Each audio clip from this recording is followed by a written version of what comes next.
É uma alegria estar com você. O programa de hoje será completamente diferente. Eu vou ser entrevistado pelo Jack, responder a uma pergunta sobre morte. A gente volta já.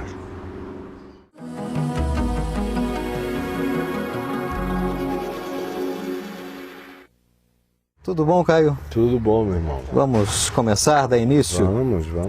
Então tá joia. Estou com uma carta aqui e começa assim. Olá, tudo bem? Estou escrevendo, pois visitando o seu site, soube da perda do seu filho Lucas. No mesmo ano, alguns meses depois da perda de seu filho, a minha família sofreu uma perda muito grande também. Meu irmão, 23 anos, foi vítima de um acidente de carro. Estavam voltando do cinema de carro, meus dois irmãos, um de 23, outro de 27 anos, e a namorada de um dos dois de 18 anos. Uma caminhonete veio a 1000 por hora, passou por cima dos carros. Um dos irmãos ficou por um mês no hospital. O mais novo não resistiu, de 23 anos. A namorada ainda ficou um mês, ficou com sequelas. Bem, as mensagens que o Senhor deixou no seu site me ensinaram muito a entender o que Deus fez. Particularmente, eu estou sofrendo muito, pois ele era meu amigo, meu companheiro, e ainda não aceito a ideia dele ter morrido. Na verdade, eu não sei como lidar mais com isso dentro de mim e nem com minha família. Fique na paz de Jesus. Olha só, é óbvio que uma perda desse nível carrega uma dor indizível. Eu conheço dores diferentes. Por exemplo, ele está falando que perdeu um irmão com 23 anos. 23 anos. Eu também perdi um irmão com 19 anos. E eu tinha 21. Já era casado, já tinha um filho a caminho do segundo. E de modo que essa dor eu conheço. Foi também um acidente de carro. Foi voltando de um sítio para um ensaio de um grupo musical na igreja. E num trajeto, a pessoa que estava dando a carona a eles perdeu o controle do carro, caíram num precipício e foi trágico. Somente o meu irmão morreu. Então, eu não quero nem falar da perda do meu filho, porque por mais que ele pense que a dor da perda de um irmão é uma coisa devastadora, e mas torna-se incomparavelmente menor, por mais horrorosa que ela seja, a dor da morte de um irmão, do que quando você perde um filho. Aí não dá para dizer. É um processo psicológico que quem não é pai não entende. E quem, sendo pai, não ama os filhos como um pai deve amá-los, também não entende. E quem nunca gerou filhos vai sempre pensar que uma perda, qualquer outra perda, vai ser sempre a coisa mais doída da vida, até que perca um filho, e Deus permita que o mínimo possível de pessoas tenham essa experiência. Então, por isso é que eu digo com autoridade simples no Evangelho e na experiência de perdas. Primeiro, que nenhum de nós está enganado em relação à morte. A gente já nasceu sabendo que vai morrer. Já nasceu sabendo que qualquer um pode morrer. Já nasceu sabendo que qualquer um pode morrer a qualquer hora. E é este realismo esmagador que a Bíblia ensina, que o Evangelho ensina, que Jesus ensina, que a existência ensina. Então esta é a primeira coisa.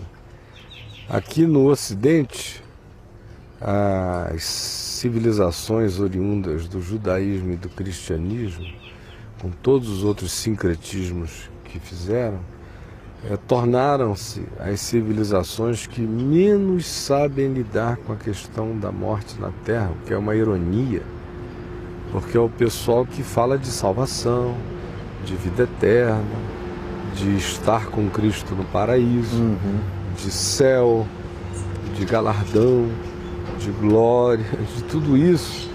E é o pessoal que pior lida com a morte. Budistas lidam com a morte com naturalidade. Morrer faz parte do ciclo, nascimento e morte. Indianos e hindus, a mesma coisa. Chineses, não importando de que confissões, sabem, pelo menos do ponto de vista esmagador da afirmação que a existência faz, de que morrer é assim, faz parte.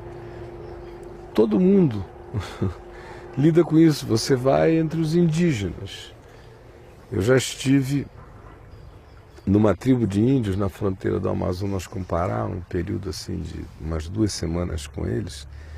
E uma das coisas muito bonitas que eu vi acontecer entre tantas lá foi a chegada de uma comitiva de uma outra tribo, dos Waiwai, que vinham para aquela festa para a qual eu tinha sido convidado para pregar. Eu tinha 21 anos. E eram índios mesmo. Pois bem, veio essa comitiva dos Waiwai e depois de todas as saudações que dava a impressão a você de ter voltado no tempo assim, milênios, para um ambiente completamente primitivo de encontro humano, aquelas saudações que levavam as pessoas a se curvarem, e coisas muito, muito diferentes e belas.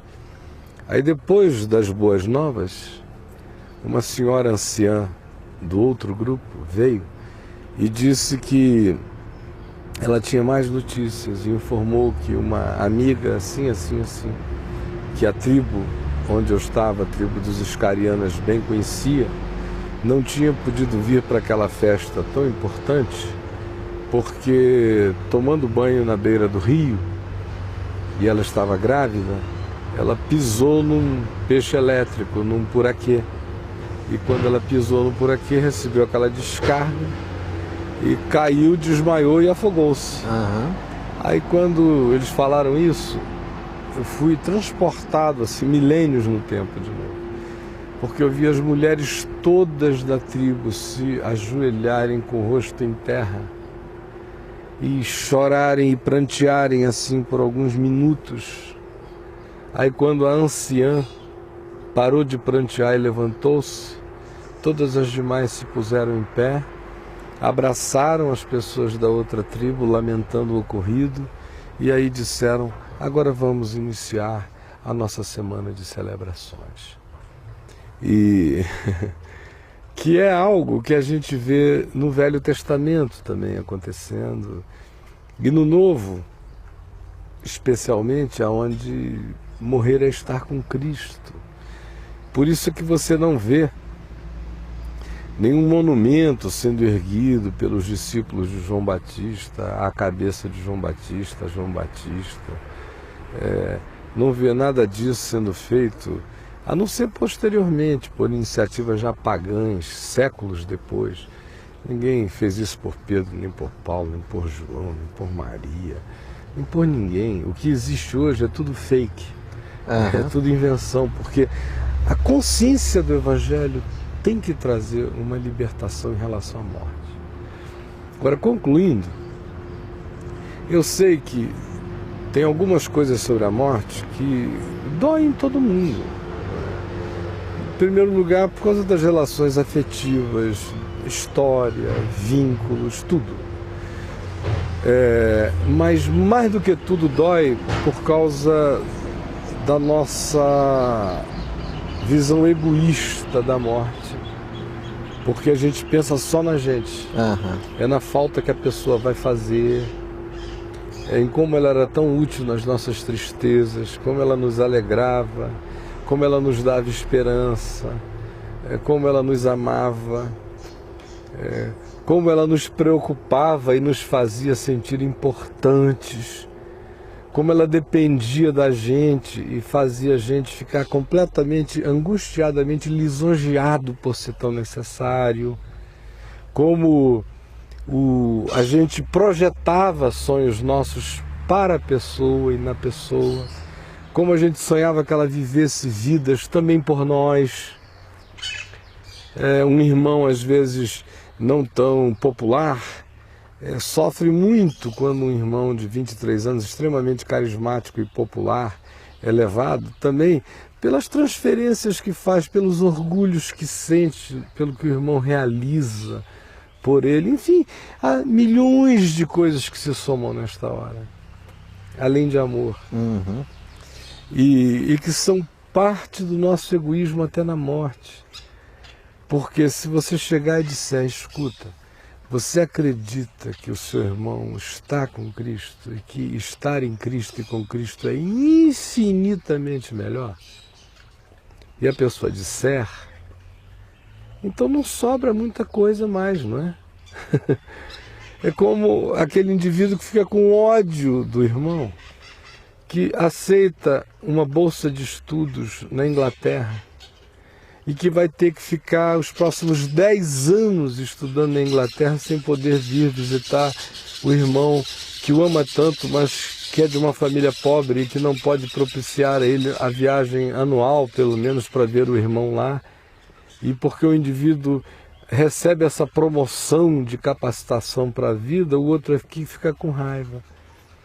Então, você diz, mas isso é uma comparação simplista. É esdrúxulo o exemplo, porque esdrúxulo é a gente não aprender a sentir saudade com alegria na morte. Quando a gente diz, ele foi estar com Cristo. E preciosa é aos olhos do Senhor a morte dos seus santos. Uhum. E quando isso é verdade para a gente, quando não é só um papo furado, um versículo bíblico, uma poesia, mas é verdade.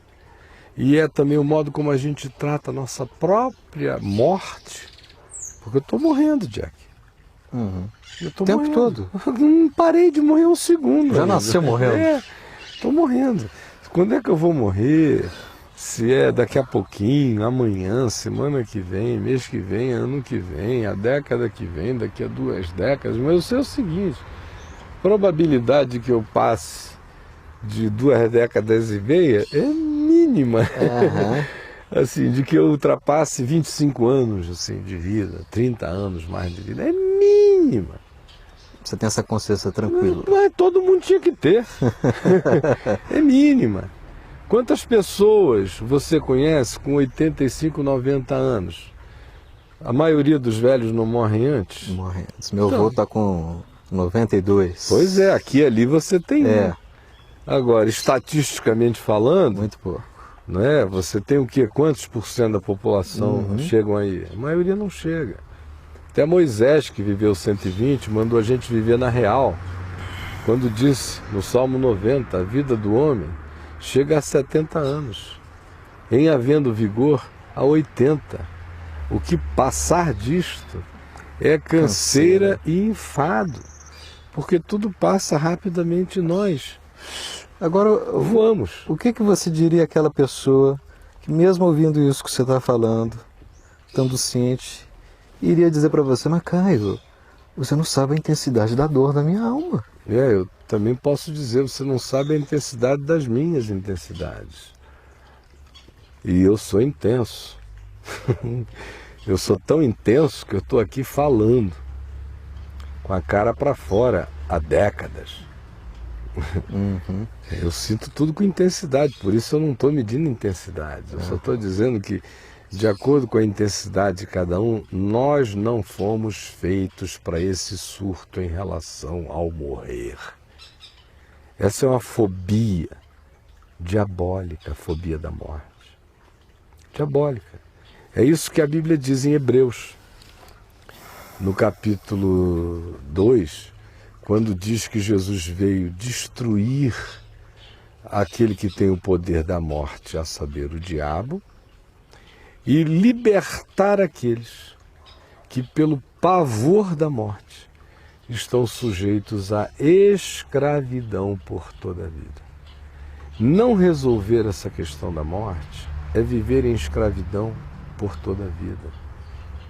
E resolver essa questão da morte é uma resolução múltipla. É uma solução que tem a ver comigo, eu vou morrer. E é natural. Agora, por que algumas pessoas... Segundo, sim, tem a ver com quem eu amo. Meu pai morreu ano passado. Minha mãe pode morrer a qualquer momento. Sim. Minhas irmãs, já perdi filho, já perdi irmão, já perdi pai, já perdi tios de todos os modos, já perdi primo, já perdi amigos íntimos. Depois que você chega na minha idade, todo ano você perde amigo à beça. Toda semana eu recebo e-mail de amigos meus que foram. Aqui e ali eu divulgo um no meu site, porque é uma pessoa mais pública. Do contrário, eu só lamento sozinho e sinto aquilo ali com aquela saudade de tempos e me glorio na esperança da glória de Deus para ele. Eu digo, vai meu irmão, que o céu está ficando cada vez mais interessante. Então, a solução da questão da morte, só para eu concluir sobre a fobia da morte, Hebreus, tem que ser primeiro uma solução para mim, eu vou morrer. Segundo lugar, eu digo que estou em Cristo. E digo que estar em Cristo é infinitamente melhor. E digo que se eu partir agora, eu nem vou ficar sabendo que parti, porque eu vou estar com Cristo imediatamente no paraíso, em glória.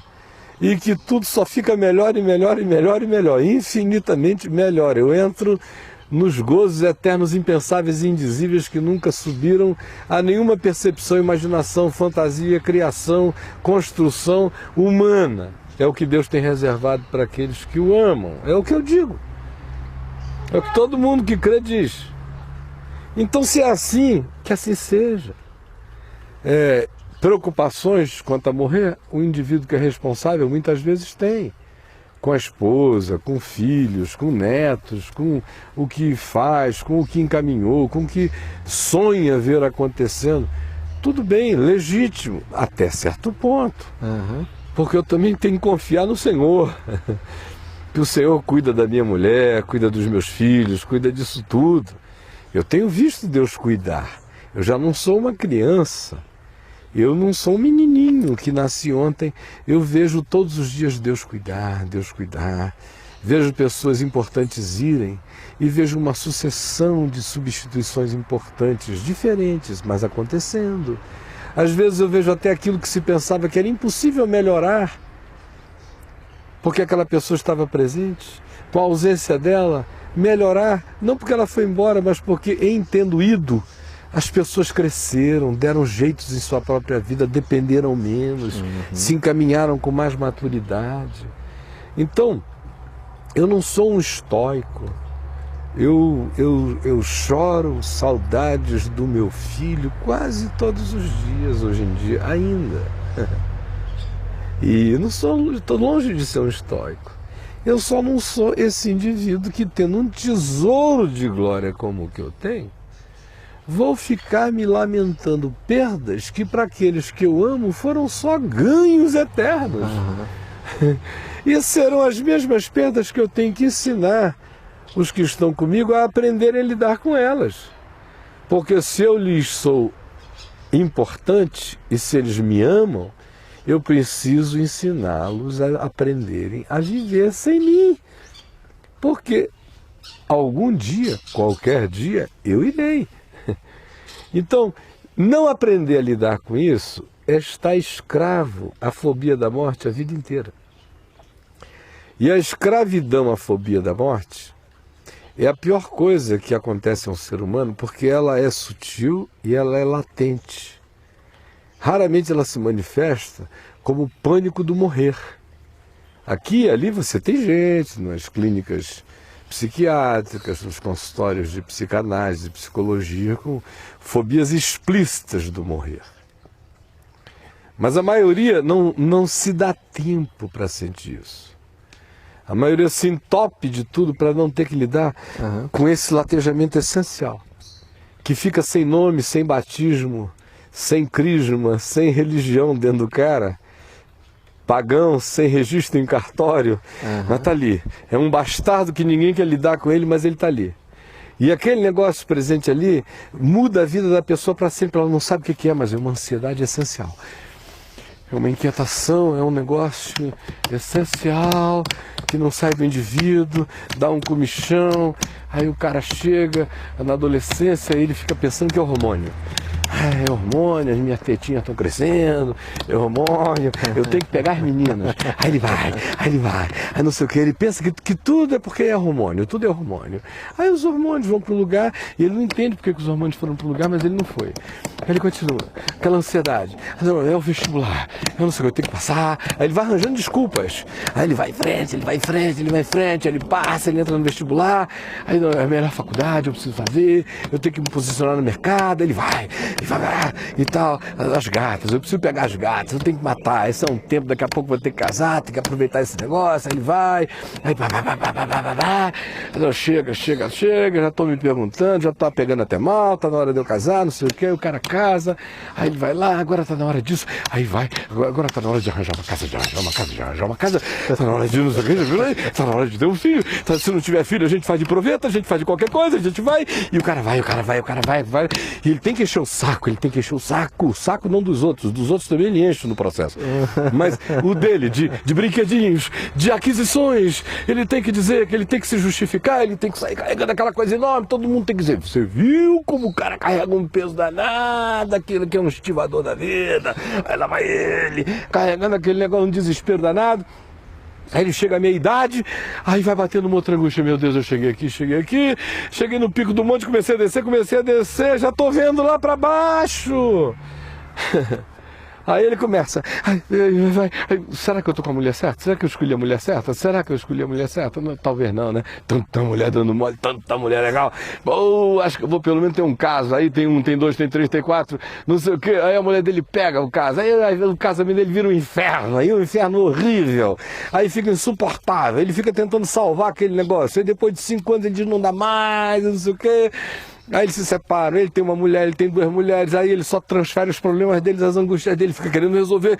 Eu preciso resolver isso, eu tenho mais 1, eu tenho mais 2, eu não posso ficar vivendo assim, eu tenho que reestabilizar a minha vida, eu estou recomeçando, não tenho muito tempo, é com a outra contagem regressiva, lá vai, aquela angústia, aí vai chegando aos 60 e o cara começa a ficar hipocondríaco para todo lado, dói tudo, todos os problemas começam a aparecer, pipocar, não sei o que e tal.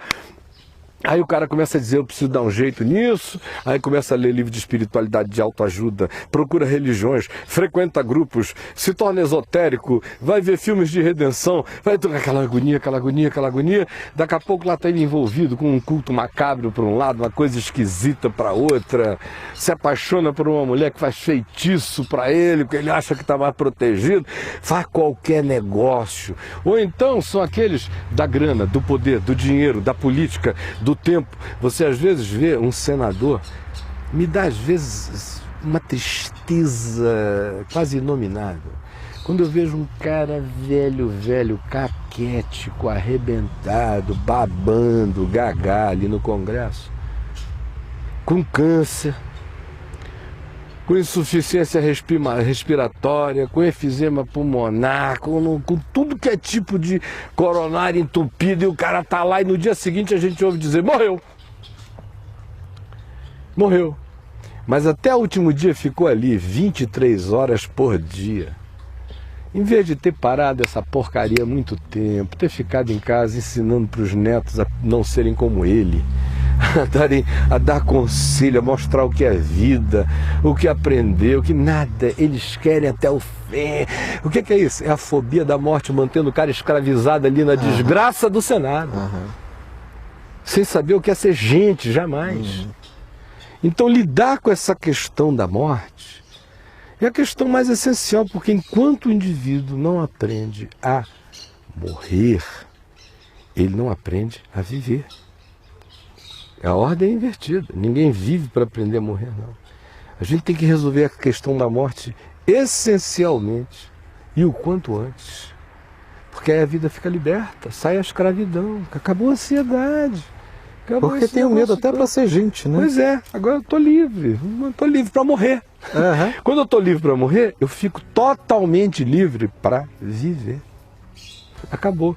Aí cumpre-se o que Paulo diz em 2 aos Coríntios, quando ele diz, porque tudo é vosso, seja a vida, seja a morte, sejam as coisas presentes, sejam as coisas por vir. Tudo é vosso, e vós de Cristo, e Cristo de Deus. Então, morte e vida acabaram. E não é Severina, acabaram. Porque Jesus disse, aquele que crê em mim, não entra em juízo, já passou da morte para a vida. Quando isso não é só uma confissãozinha religiosa, poesia de Jesus, ufania cristã, mas é uma verdade entranhada, celularizada, quantificada assim no quantum da minha matéria, até as entranhas do meu espírito, quando entre mim é fé, é confiança, é certeza. Aí eu estou livre para viver, eu estou livre para amar, estou livre para não ter medo de amar, não ter medo de perder. O amor não perde nada, não perde nunca. Estou livre para acolher os que nascem, estou livre para sepultar pai, mãe, filho, irmão, amigo, e para eu mesmo me entregar tranquilamente para a morte que já não mata. Porque o que está por lá de lá é a mão do Pai. Pai, nas tuas mãos eu entrego meu espírito. Isso é ruim? Quem diz que isso é ruim não creu em nada ainda. Para concluir, eu ia entrando na empresa de um amigo meu em Manaus e o rapaz da guarita, na frente do prédio, é evangélico. E o meu amigo me disse assim, olha só, pastor, esse moço aqui é evangélico, mas a mãe dele morreu e ele está desconsolado. Aí o moço ficou lá olhando, aí ele falou, mas eu virei para ele e falei o seguinte, escuta, tua mãe morreu? Aí ele falou, morreu, doutor. Eu falei, escuta, que pena, né?